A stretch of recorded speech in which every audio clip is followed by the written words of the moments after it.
മേഖലാ കോൺഗ്രസ് കമ്മിറ്റിക്കും പ്രിയദർശിനി കലാകായിക സമിതിക്കും വേണ്ടി നിർമ്മിച്ച പ്രിയദർശിനി മന്ദിരത്തിന്റെ ഉദ്ഘാടനം 2025 ഡിസംബർ 25 മുതൽ 28 വരെ തീയതികളായി വിവിധ കലാപരിപാടികളോടെ നടക്കും. സാമ്പത്തിക സമാഹരണത്തിന്റെ ആദ്യ ഫണ്ട് ഉദ്ഘാടനം നടന്നു. പുല്ലൂർ മേഖലാ കോൺഗ്രസ് കമ്മിറ്റിക്കും പ്രിയദർശിനി കലാകായിക സമിതിക്കും വേണ്ടി നിർമ്മിച്ച പ്രിയദർശിനി മന്ദിരത്തിന്റെ ഉദ്ഘാടനം 2025 ഡിസംബർ 25 മുതൽ 28 വരെ തീയതികളായി വിവിധ കലാകായിക പരിപാടികളോടെ നടക്കും. സാമ്പത്തിക സമാഹരണത്തിന്റെ ആദ്യ ഫണ്ട് ഉദ്ഘാടനം നടന്നു. ആദ്യ ഫണ്ട് സഹകരണ വകുപ്പിൽ നിന്നും അസിസ്റ്റന്റ് രജിസ്ട്രാറായി വിരമിച്ച കെ കുഞ്ഞമ്പു, ആയമ്പാറ സ്കൂളിൽ നിന്നും ഹെഡ് മിസ്ട്രസായി വിരമിച്ച വി നാരായണക്കുട്ടി ടീച്ചർ, ആദ്യ ഫണ്ട് സംഘാടക സമിതി ചെയർമാൻ സി രാജൻ പെരേയ്ക്ക് നൽകി ഉദ്ഘാടനം ചെയ്തു. ആത്മാർത്ഥതയും സത്യസന്ധതയും കാണിച്ച് നെഞ്ഞോട് പ്രസ്ഥാനത്തെ ചേർത്ത് പോകുന്ന ശ്രീ കുഞ്ഞമ്പോട്ടനെ പോലുള്ളവരുടെ വീട്ടിൽ വന്ന് കോൺഗ്രസിൻ്റെ ഫണ്ട് സ്വീകരിക്കുക എന്നത് ഏറ്റവും ധന്യമായ ഒരു കാര്യമായി ഞാൻ ഇതിനെ കണക്കാക്കുന്നു.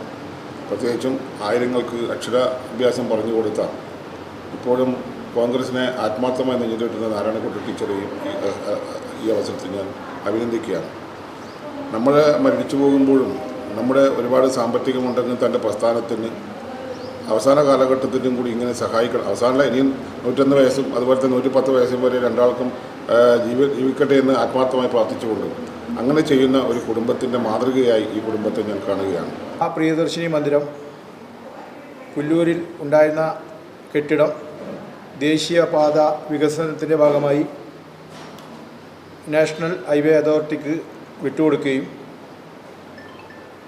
അതിൻ്റെ നഷ്ടപരിഹാര തുക വെച്ചുകൊണ്ട് പുല്ലൂരിൽ കണ്ണാങ്കോട്ട് വണ്ണാർ വയൽ പ്രദേശത്ത് 14.5 സെൻറ്റ് സ്ഥലവും എല്ലാ സൗകര്യങ്ങളും കൂടിയ ഒരു building Indian national Congress 173 booth കമ്മിറ്റിക്ക് വേണ്ടി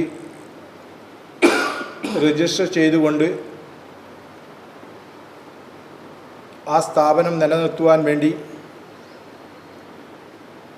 ഇവിടുത്തെ ജനാധിപത്യ വിശ്വാസികളായ എല്ലാ കോൺഗ്രസ്സുകാരും ഒന്നിച്ചു നിന്നതുകൊണ്ടും പരിപാടിയിൽ പുല്ലൂർ മണ്ഡലം president K V Gopalan, Periya bank president T Ramakrishnan, രക്ഷാധികാരി MV Narayanan, K Venugopalan, convener Damodaran Madhurampadi, programme committee chairman Jyothiraj MV, convener K Vijayakumar എന്നിവർ സംസാരിച്ചു.